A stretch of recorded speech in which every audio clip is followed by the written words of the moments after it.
ইমানের পথে অবিচল থেকে আমার মরণ যেন হয়। আমরা ইমানি মৌত চাই কি চাই না? ইমানের পথে অবিচল থেকে আমার মরণ যেন হয়।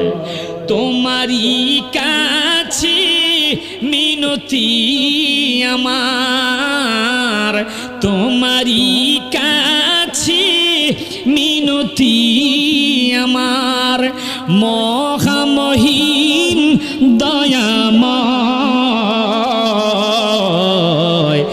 ইমানের পথে অবিচল থেকে আমার মরণ যেন হয়। ও ইমানের পথে অবিচল থেকে আমার মরণ যেন হয়। প্রতিদিন মিথ্যের মুখোমুখি হই। কথা কোন ঠিক না ঠিক? মিথ্যা আর মিথ্যা, প্রতারক আর প্রতারক ভরে গেছে। কথা বলেন ঠিক না ঠিক? এখন বেশি ধোঁকাবাজ প্রতারক বেড়ে গেছে। সেগুলা থেকে আল্লাহ যেন আমাদেরকে হেফাজত করে। আওয়াজ করে বলেন না আমিন। প্রতিদিন মিথ্যের মুখোমুখি হই, বেদিন কাফেরেরা কর হইচই।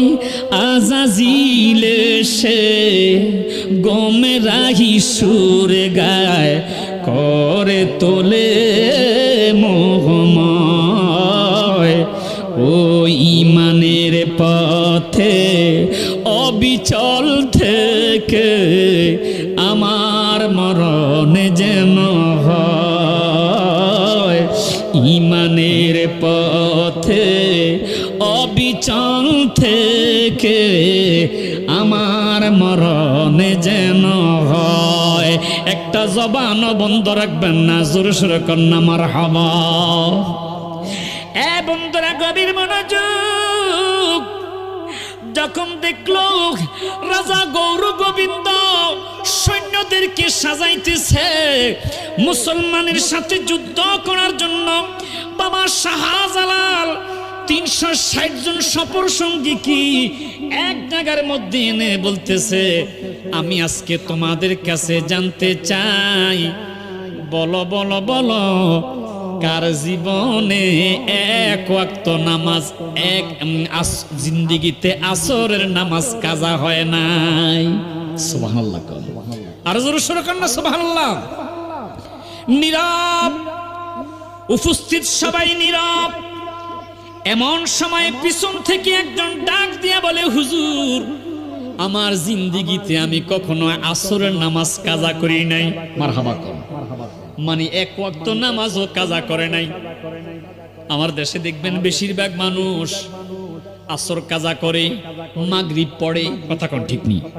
ফজরের সময় নাই কাতার। কথা কোন? জোহরের সময় ১.৫ কাতার। আবার দেখা যায় আসরের সময় হয় না, মাগরিবের সময় হয়। এবার একবার একজনকে জিজ্ঞেস করলাম, আপনাকে প্রতিদিন দেখি মাগরিবের সময় মসজিদে, আর এক ওয়াক্ত দেখি না। কয়, হুজুর, মাগরিবের আগে আসরের পরে কিয়ামত হইব তো এই ডরে পড়ি আর কি। আসেনি এরকম কিছু সুবিধাবাদী মুসল্লি? কথা কোন আছে না নাই? ওরা সুবিধাবাদী মুসল্লি, ফজরের সময় ঘুমিয়ে থাকে, জোহরের সময় কাজে কাজে থাকে, আসরের সময় বন্ধুদের আড্ডায় গীবত করে। আল গীবাতু আশাদ্দু মিনাল জিনা। আছে না নাই? কথা বলেন, এরকম মুসল্লি আছে না নাই? মাগরিবের সময় যায়, কয় মাগরিবের আগে কিয়ামত হবে। আলেম ওলামার মুখ থেকে শুনেছি, কুল্লু মান আলাইহা ফান, সবকিছু ধ্বংস হয়ে যাবে। এই ভয়ে আমি মাগরিবের নামাজটা আদায় করি। আমি বলবো বন্ধুরা, শুধু মাগরিব ফরজ নয়, ৫ ওয়াক্ত নামাজ বান্দার জন্য ফরজ। আল্লাহ রাব্বুল আলামিন ৫ ওয়াক্ত নামাজ মানুষের মুসলমানের জন্য ফরজ করেছে।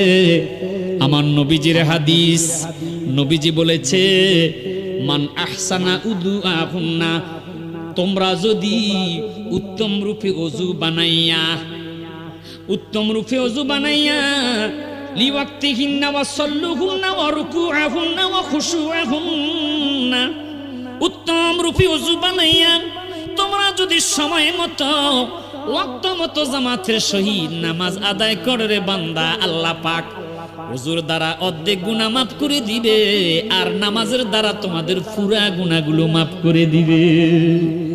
সেই নামাজ আমরা চাই কি চাই না? সবাই দুই হাত তুলে আল্লাহকে দেখান।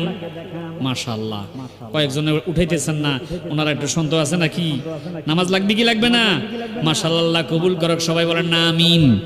আর একটু জোরে সোরে কন্যা আমিন। একজন লোক হাত বাড়াইছে, হুজুর আমার জীবনে আসরের নামাজ কাজা হয় নাই। কে হে? হুজুর আমি নাসিরউদ্দিন সিফা গোসালা, যার বর্তমান মাজার রয়েছে মুনার বনে। মারহাবা কন। আমাদের হুজুর কেবলা আল্লামা হেলালি হুজুর প্রতি বছর সেখানে নিজ অর্থায়নে নিজের খরচে বিশাল মাহফিল করায়, বহু উলামায়ে কেরাম আসে, হুজুর নিজের পকেট থেকে প্রত্যেকটা আলেম ওলামাকে হাদিয়া দেয়। আলহামদুলিল্লাহ কোন। আর হুজুর শুরু করেন আলহামদুলিল্লাহ। হুজুরের অনেক খেদমত। আমাদের চাঁদপুর শাহরাস্তি কচুয়াতে হুজুর বিশাল বড় সেখানে একটা 5 তলা ফাউন্ডেশন